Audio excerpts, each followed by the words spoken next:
Welcome back to the Ice Path Sports Podcast. I'm Griff. And I'm Matt. And we missed last week because Matt was extremely sick. But yeah, we're back. Bronchitis got the best of me, just like how the Falcons got the best of the Eagles. It was not a great week 2. Yeah, this was week 2. This was week 2. Yeah, it was not a great week 2 for your boy. Although we never really talked about week 1. I'm okay without talking about it after what happened Monday night, but we'll just move on. Monday nights are not good for this podcast, honestly. No. All we really need to know about the NFL so far through 2 weeks is everybody simultaneously sucks, but is also kind of good.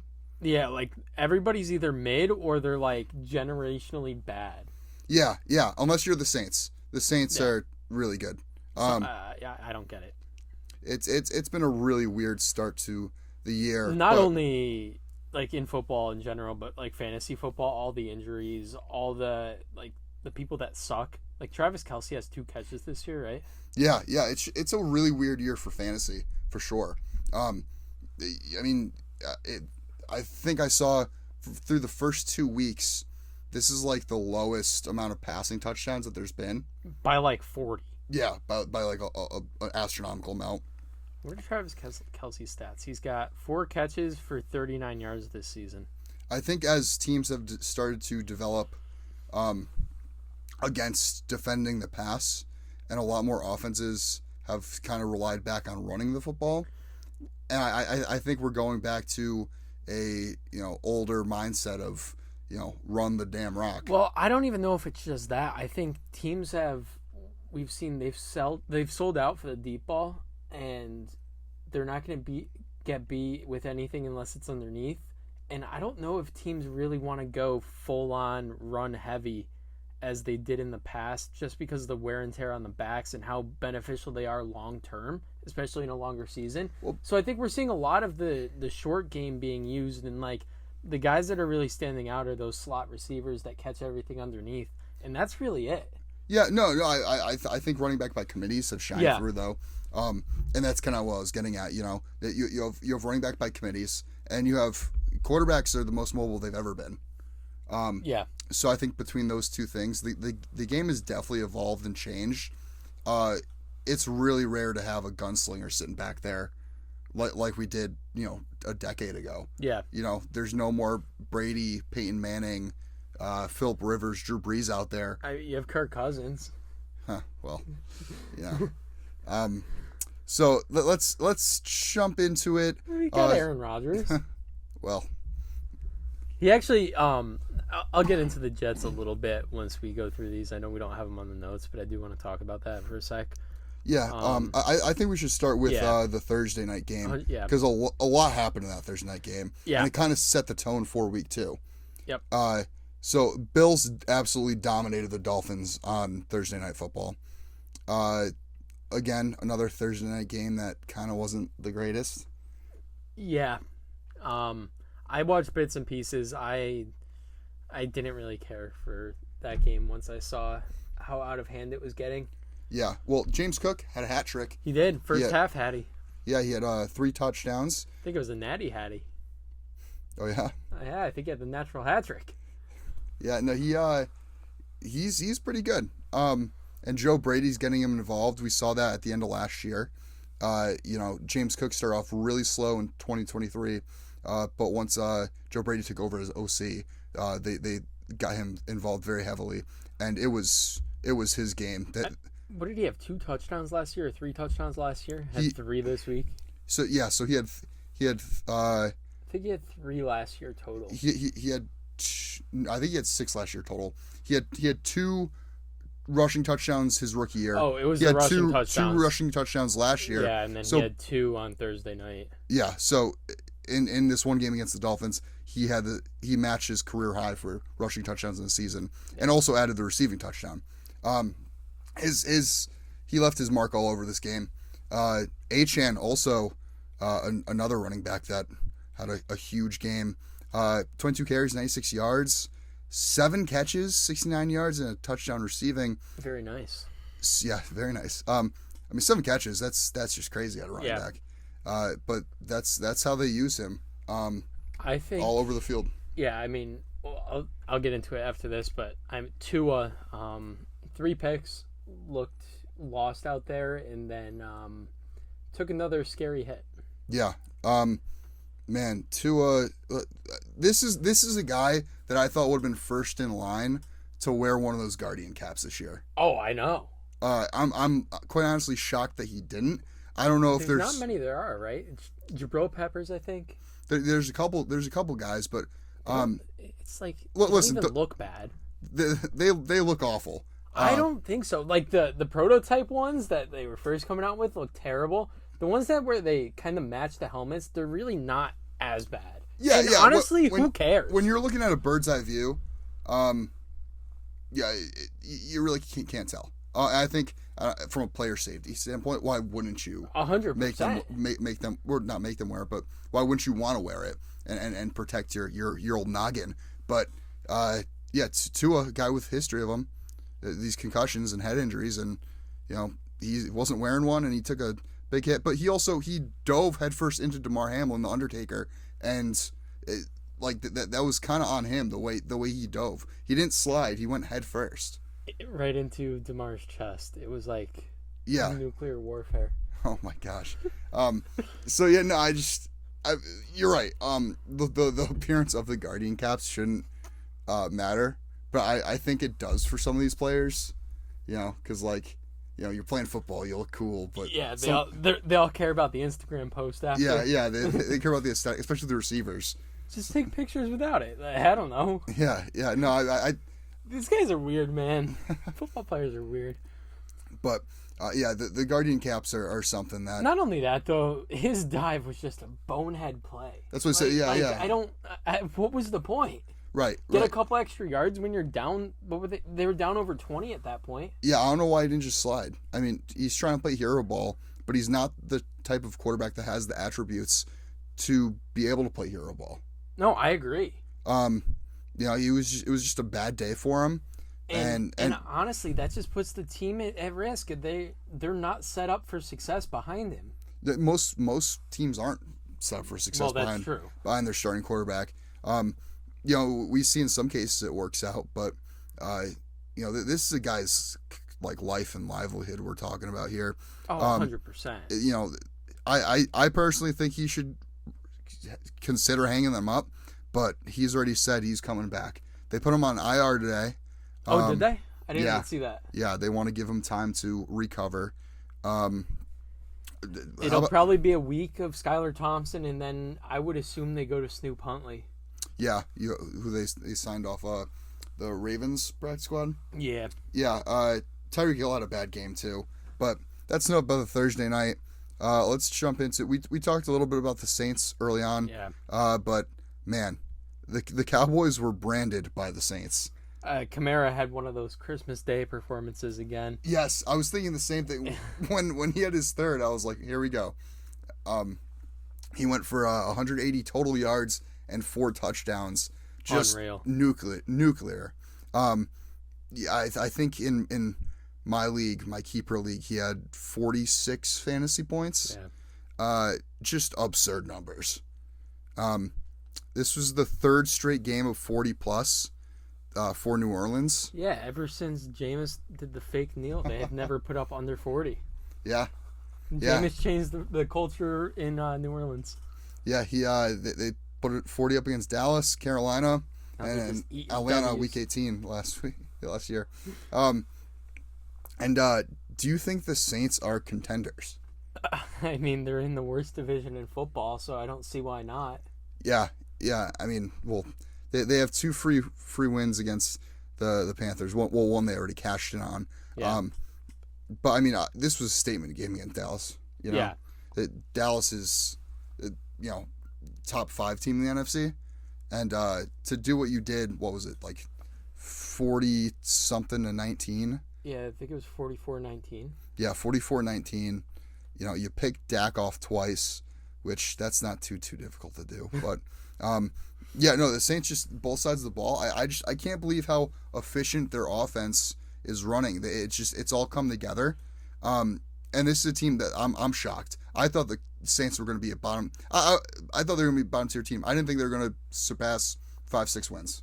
I agree. I mean, I just thought Derek Carr was bad, and he's the best quarterback in the league. Yeah, just statistically right now he is. More to come on that later, but it's crazy what's going on over in New Orleans. There were a lot of other upsets in week 2. Minnesota hits gold, defeats San Francisco 23-17. That was a big one. Unlucky Baltimore falls to Vegas 26-23. They suck.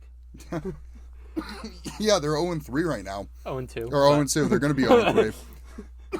0-3 through 2 games would be rough. Yeah, that would be. Carolina's 0-3. Arizona, they soared. They laid 41 in a win over the Rams. That game really surprised me. They look good. They were just another team that like everything was going right for them on offense. Yeah, I mean, Kyler's looking really good. He's looking really sharp. Yes. Marvin Harrison finally emerged. Finally, it was 2 games in, but had a big game. James Conner's looking really good. That their offense is moving the ball, and that was never really a concern going into the season. It was more so their defense. They shut down the Rams though. Yeah. It also helps when Cooper Kupp gets hurt, but yeah. Yeah, no, I mean, Kyron Williams has been kind of lackluster. Yeah. To start the year, and the other upset was Philly dropping the ball in the loss to Atlanta 22-21. I don't want to talk much about that game. It came down to the last play. That was Philly's game to lose, and they lost it. Yeah. It was 3rd and 7 or something, and instead of running the ball with Barkley and running out the clock, you decide to pass it, and Barkley drops it. And the defense goes, because the momentum, there was a huge shift in momentum right there. You lost the game the moment Barkley dropped the ball. Yeah, 100%. And yeah, I mean, I don't know whose call that was to call that play there, but it was the absolute wrong call. And I'd say I'm glad we're ironing out these kinks now instead of week 17. But last year. But last year, we were having the same issues at the end of the year, and that's what caused our collapse. So, it's just shades of 2023 Eagles. I just think you guys need AJ Brown back ASAP. Yeah, well, and he said he's going to miss a couple weeks with his hamstring, which brings us into this next topic, which is the infectious injury bug in the NFL right now. Crazy. Like we said, AJ Brown likely out a couple of weeks with his hamstring. He mentioned that on the to one of the reporters last night. McCaffrey is on IR with his Achilles now. Yeah, I knew I got the number 1 pick in one of my drafts. I looked at the board, I looked at my sheet, and I said, "You got to be kidding me! I guarantee McCaffrey doesn't play a single snap for me this year because I have the number 1 pick." And sure enough, it's trending towards that. And then a big injury was Pacheco. Yeah. 6 to 8 weeks, broken fibula, getting surgery. Wouldn't be surprised if he's out longer, honestly. Yeah. Especially if the Chiefs are in a good position, they're not going to rush him back. He is a massive part of this offense. So, yeah, it's going to be most of the fantasy season for Pacheco. Yeah. Cooper Kupp. Matt's over here coughing up a lung. Yeah, sorry, coming off sickness. Cooper Kupp, like Matt already mentioned, goes down with an ankle injury in the loss to the Cardinals. They're talking about putting him on IR as well, and his running mate Puka Nacua out 5 to 7 weeks, also placed on IR. Not a good start to the season for the if you're a Rams fan. Not at all. Debo to miss time too with the calf. Yeah, Debo, another injury, unfortunately. He seems to have caught that injury bug, along with his teammate Christian McCaffrey, who this is McCaffrey's first legit injury since going over to San Fran, but that's 2 big pieces to that offense that they're going to be missing now. Yeah. Debo could be placed on IR as well, I believe. They were already talking about that. Not really, not a good start for that offense. No. And some injuries to monitor for week 3. You want to take over that? Yeah, Justin Jefferson out with a quad, or he got injured, quad injury. Got to monitor that. Amon-Ra St. Brown's got a lower leg injury. He may miss this week, not too sure. Joe Mixon went down with an ankle injury. It looked like a hip drop tackle to me. Got kind of rolled up on, didn't look too pretty. We'll see if it causes him to miss any time. I don't think he returned to the game. Rachaad White left the game with a groin injury. Not a big impact for the Buccaneers. He's not good at football. Evan Ingram missed this past game with a hamstring injury. Could miss some more time. And I believe David Njoku is also an IR candidate with his ankle injury. Something else to monitor there. It's just a crapshoot when it comes to fantasy football. Anybody that went in the first 7 rounds is out with an injury. So good luck. Yeah. All right. We also just put Matt on IR. Dealing with recovering from bronchitis and pulled a muscle while coughing. Yep. He's going to miss the next 4 to 6 weeks potentially. Let's get into our week 3 picks. Yeah, they should have just started me on the pup, to be honest with you. This is rough. Yeah, let's get into it. Thursday Night Football, New England at the Jets. I'm taking the Jets here. Yeah, how do you not? I mean, New England, they've been overperforming. I agree. I do think this is going to be a close game just because the Jets have not wowed me on either side of the ball. I mean, second half against the Titans, the defense really stepped it up. It's more so the offense struggling to move the ball for the most part. And a lot of it just falls on the terrible play calling by Nathaniel Hackett and Are you surprised? and the god-awful coaching of Robert Saleh and Ulbrich on the defensive side. It's one of the worst coaching staffs in the NFL. And if the change is not made this offseason, the entire Douglas regime has to go because nothing has worked out. They're solely relying on Aaron Rodgers returning to his MVP form to put together a good season. O-line looks good, though. Yeah. I think New England's offense matches up really very, very, very well to your defense. I think, if New England can just stop the run, then they could very well win this game. Yeah, I mean, Jermaine Johnson being out for the year now doesn't help on the defensive side. Still have not contacted Hassan Reddick, who is on the roster, paying us to be on the roster. Hey, we need a pass rusher. We'll take him. We'll take Bryce Huff back. Well, he hasn't done anything, so exactly. We'll take him back. He's done more than Hassan Reddick has. So, yep. I'm going Jets. Giants at Cleveland. Cleveland. Also Cleveland. Giants need to prove to me that they can actually win a football game. I don't know if they'll win a game. They, I think, do you see first game in NFL history where a team put up 3 touchdowns, and was it 3 for the Giants? And lost to a team that didn't put up any. No, the Commanders scored, right? I'm pretty sure it was all field goals. They had 7 field goals. It was 21-18, right? Yeah. I could have sworn. No, didn't Brian Robinson score? No. Really? No, it was all field goals. Wait, that's actually crazy. Yeah, Austin Seibert was 7 for 7. Jesus. Yeah, well, it doesn't help when you don't have a kicker. Yeah, the Giants need to figure that out. That's 2 years in a row. Green Bay at Tennessee. I'm going to go with Green Bay here on the road. Tennessee just did not look good against a bad Jets team.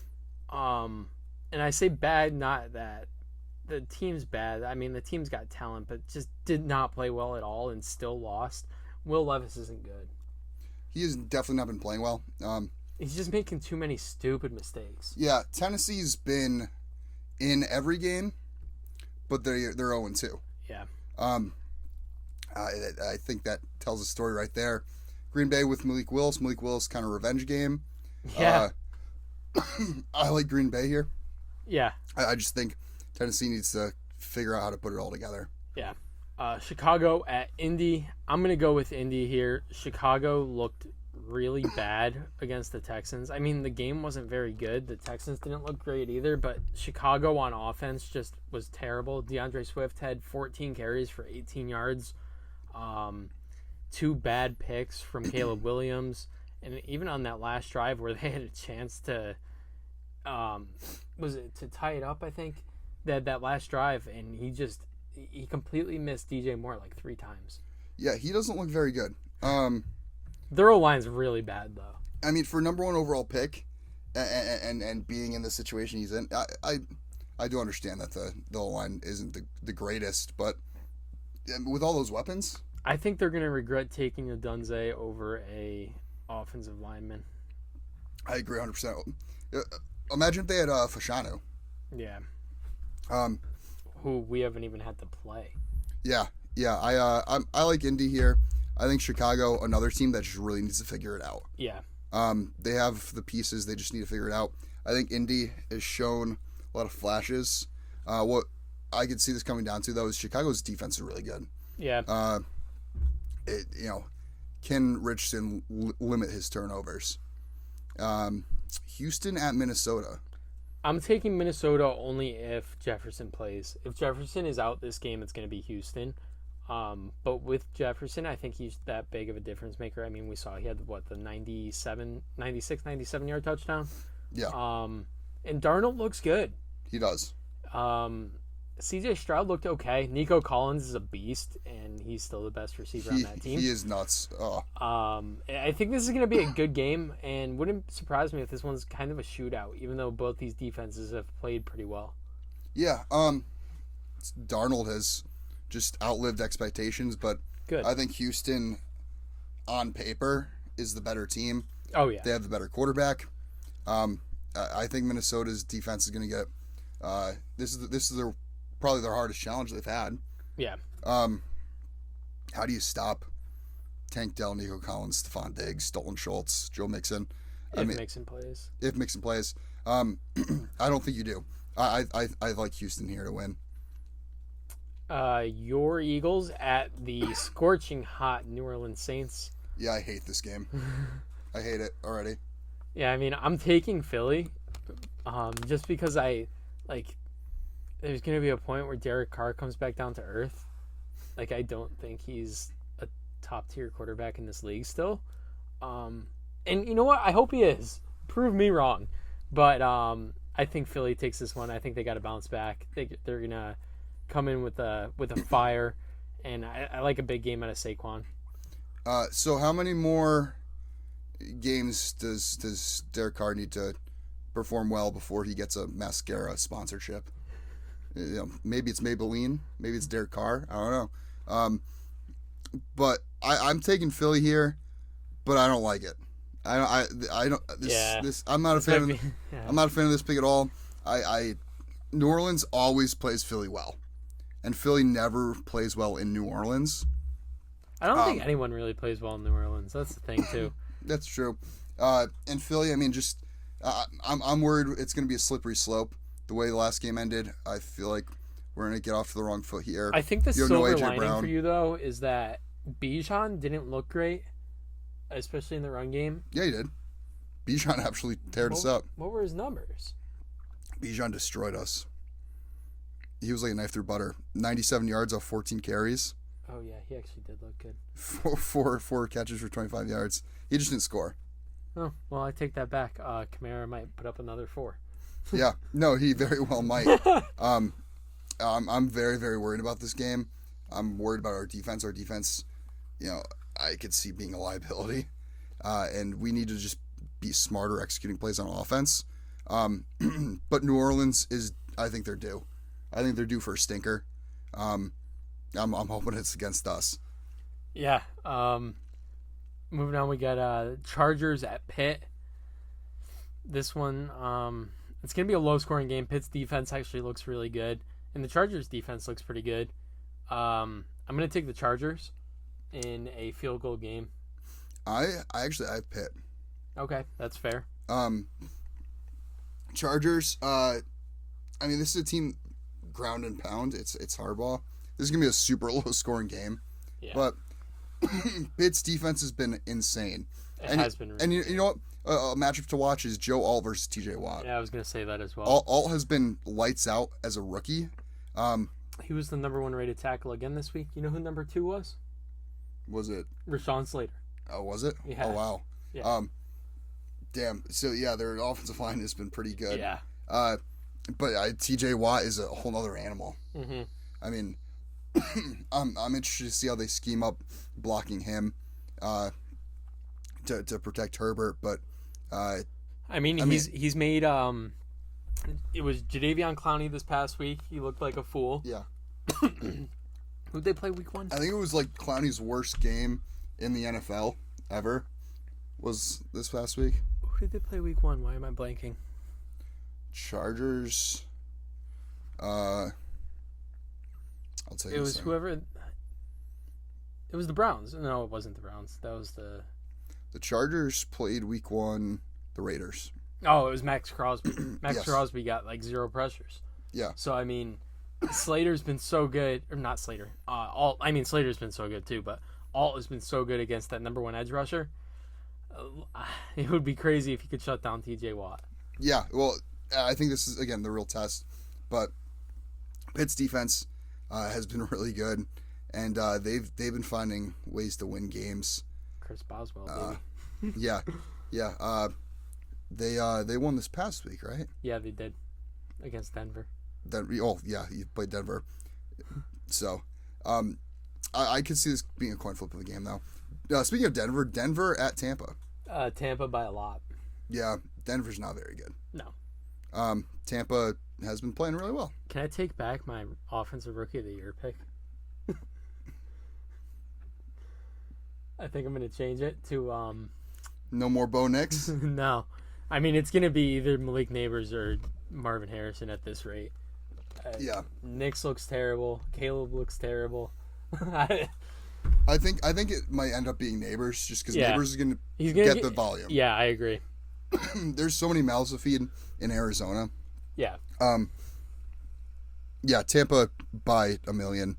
Yeah. Carolina at Vegas. Carolina benching Bryce Young. What a mistake. What a poverty franchise. Give me Vegas. I'm going Vegas, too. Vegas coming off a big win, too. Against the Raiders, or the Ravens, yeah. And the Raiders. A tough week 1 loss. The Raiders have been looking, well, at least last week, looked really good. Yeah, and they had a tough week 1 loss to the Chargers, but yeah, they looked good last week, and they're going to carry that over. Carolina's bad. Yeah. Carolina's a free win for almost every team. Yeah. We got Miami at Seattle. I'm taking Seattle here. I mean, Skylar Thompson's starting. I have 0 faith. This could get clipped and come back to bite me, but I think Seattle wins by quite a bit. I think it's reminiscent of last Thursday's game. Yeah, Miami, their defense did not really show up against Buffalo. No. And they struggle against the run. Yeah. I think they will continue to. I mean, Seattle has a lot of weapons, and Geno Smith has been very efficient this year. Yeah. Like DK had a big game. JSN had a big game. Charbonnet scored, right? Yeah, Charbonnet scored. Kenneth Walker, I don't know if he's going to miss this week as well. Yeah, he might with the oblique. Yeah. This is Seattle's hardest matchup yet, though, because they played, Denver and New England? So now they're playing Miami. So, a little better of a team, a little better coached, probably. I don't think... Are they, though? I don't think Seattle's going to... I think Mike McDaniel's a very good coach. I think, their big weakness at quarterback, but if you can just run the football... And Skylar Thompson has, showed flashes when he's come in. Yeah. He's not horrible. He's not good. Right. He's not Tua. Yeah. Although Tua threw 3 picks last week. So, yeah, so it honestly could be an upgrade. Yeah. I think Tua was cussed before the game. He was seeing ghosts out there. I have Seattle at home. That's also Miami traveling West Coast. Yeah. It's hard to play in Seattle. Baltimore at Dallas. Dallas. I think Baltimore starts 0-3. I think so too. Dallas knows they really need to regroup after that performance against New Orleans. And it's only week 3. They've got a lot of time to recover. It's not like their backs are up against the wall now, but I think they come out with a fire.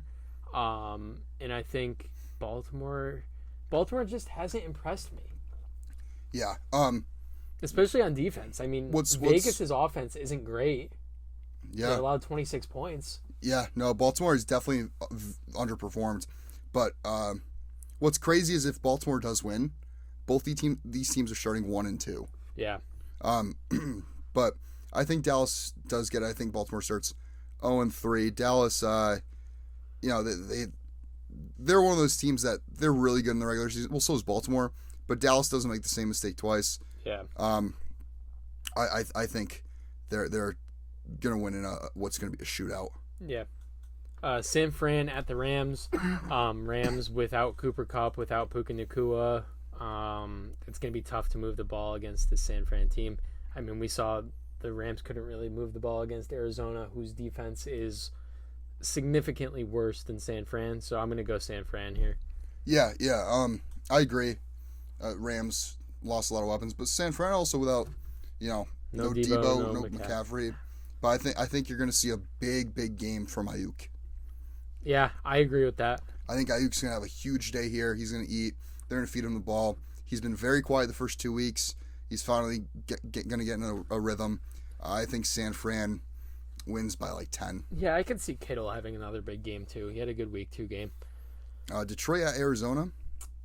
This one's a coin flip for me, honestly, and it's surprising that I'm saying that. But I'm going to take Detroit here on the road. But if Amon-Ra St. Brown does not play in this game, same with the Vikings. If Jefferson doesn't play, I think that one's a tough game anyways. But if Amon-Ra St. Brown doesn't play, I think Arizona wins. I can see that. Well, the thing is, Detroit, I mean, Jameson Williams, JMO has been so good this year. JMO has been really good. Laporta has been quiet. Very. They have weapons all over the field. Gibbs, Dave Montgomery. Arizona, I still want to double down. I don't think they have the greatest defense. Even though they held the Rams to 10, it's easy to do that when you don't have Cooper Kupp. So, or Puka Nacua. I think Detroit has too many offensive weapons for Arizona to, gotta muffle up. So I like Detroit here. KC at Atlanta on Sunday night. I'm taking KC. Atlanta coming off a big win. A game they shouldn't have won. Yeah, they really should not have. But kind of same with KC though. KC with the if it weren't for that PI. And I see people all over Twitter complaining about the PI still. That was the right call. That was the right call. Yeah. It's just because it's the Chiefs. Yeah. But it does suck because it's the Chiefs, But I think Casey's good. Mahomes is getting in a little bit of a rhythm there. No Pacheco hurts though. Yeah. I think so. I think this is where Kelsey steps up though. He needs to. He's been very, very quiet to start the year.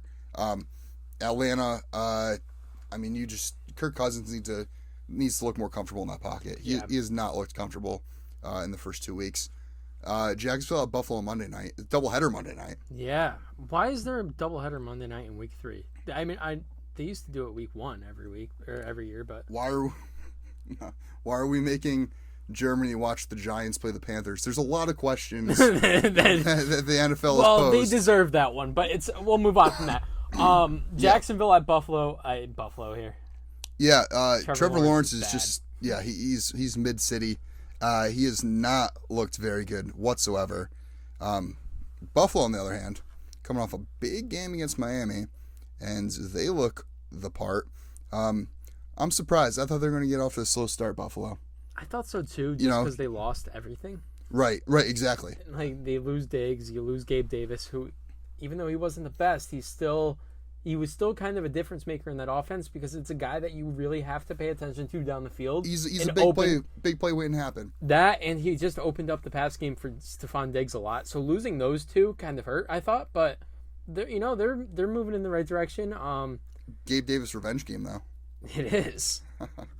Can't wait to see him go one catch for 5 yards. I would be surprised if he had a catch. Yeah, give me Buffalo at home on Monday night. The vibes are going to be immaculate there. Yeah. And then Washington at Cincy on Monday night. Yeah, I actually think this one's going to be a pretty close game. I'm not going to lie. Yeah, I think Jane Daniels is really good. He is, and he's protecting the football.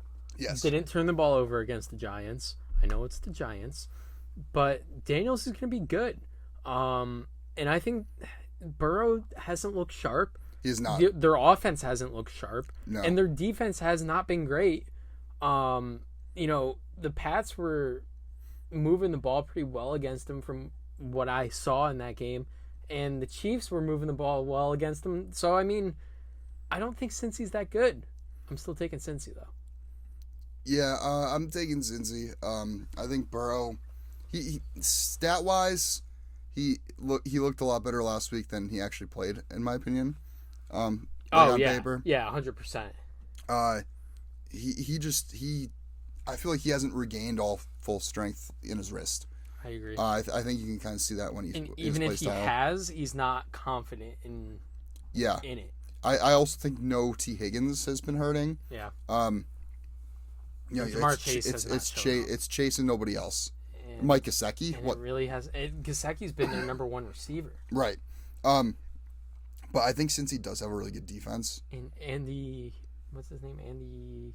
Is it even Andy? Yeah, Andre. Andy. Yeah, it's Andre. I don't know how to pronounce it. Yoshibas. Yoshibas. Yes.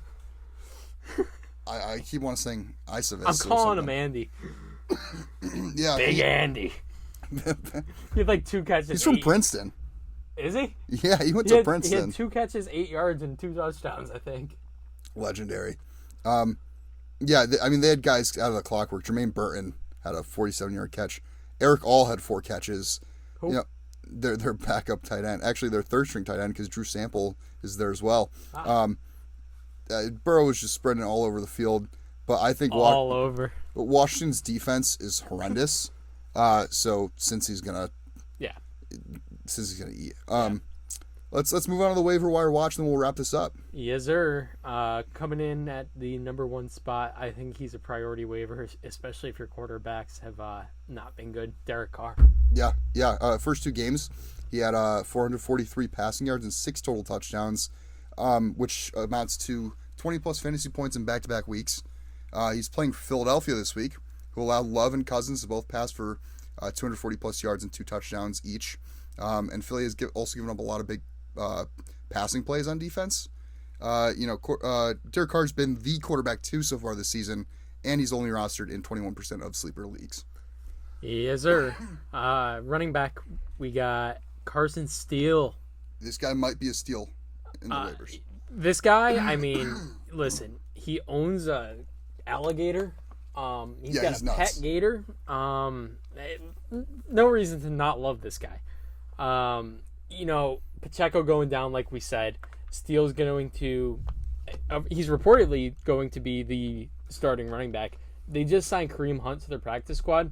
Doesn't move the needle for me. I still think Carson Steele's the new RB1. Mm-hmm. Samaje Perine is going to be used in, the third down role. But honestly, Steele's got RB3 upside with an incredibly low floor. It's just kind of hit or miss. Like, if he could he'd break off a couple 10, 15-yard runs, touch paint, you have a great week. He could also get 5 carries for 10 yards, and Samaje Perine gets all the work. It's kind of, you might want to take the gamble on him and sit him this week and see how it goes. Or you just, if you're really in a rough spot, throw him in that RB role and see what happens. Yeah, he's the guy that, if I'm waiver priority like 8 or 9, I'm putting in for him. But I wouldn't want to give up my 1, 2, or 3 spot, for a guy like Carson Steele. He's just so risky. And same like free agent budget. I wouldn't put more than $10. Yeah, even if that. Maybe 11. Try to one up everybody by $1. Yeah. But I think Steele, the upside is there. But like you said, is that what you're doing in our league? Very low floor. You put in $11 for Carson Steele, because I'll go put 12 right now. Oh yeah, maybe I'm just messing with you. Bucky Irving is the next guy on this list. Bucky's good. He had 9 carries, 62 yards, and 2 catches for 14 yards in week 1. Disappointed week 2 though. Only rushed for 22 yards off of 7 attempts. Rachaad White has a minor groin injury. which should open the door for more opportunities for the rookie Irving. White has been one of the league's most inefficient starting running backs. Yes, sir. As we've talked about, and could potentially lose the starting role to Irving by midseason. Tampa also plays Denver week 3, where Irving could potentially eat if given a large enough opportunity. Irving is already rostered in 41% of sleeper leagues, though, so stash him while you still can. Yeah, I can't believe this guy is on our list, but Quentin Johnston. Yeah. 5 catches, 51 yards, and 2 tutties. 2 tutties. First round pick in 2023. He struggled so far, especially with drops, but he could be a breakout candidate. It's looking like they don't have a lot of weapons in that receiving room, so he's got to throw to somebody. Yeah. He doesn't have strong competition, like I said, for the target share, and may turn into that number 1 receiver. High upside wide receiver 4, only rostered in 70% of sleeper leagues. Another receiver we have is Alec Pierce. The Colts' second-round pick from 2022 has quickly become one of Anthony Richardson's favorite targets in Indy. Pierce went 3 catches, 125 yards, and a touchdown in week 1, followed it up with 5 catches, 56 yards, and touchdown in week 2. He's currently wide receiver 8 through the first 2 weeks, and he's every bit of height, weight, speed, let me tell you. He has a 6'3" frame. He weighs 211 pounds, has 4.40 speed. He's a big play waiting to happen. Pierce is rostered in 24% of sleeper leagues, and this may be your last chance to get him. Yeah, I agree. In the last one we got a tight end on the list because we always like to mix up the position groups on here. We got Hunter Henry. Week 2, 12 targets. Can't believe he had 12 targets.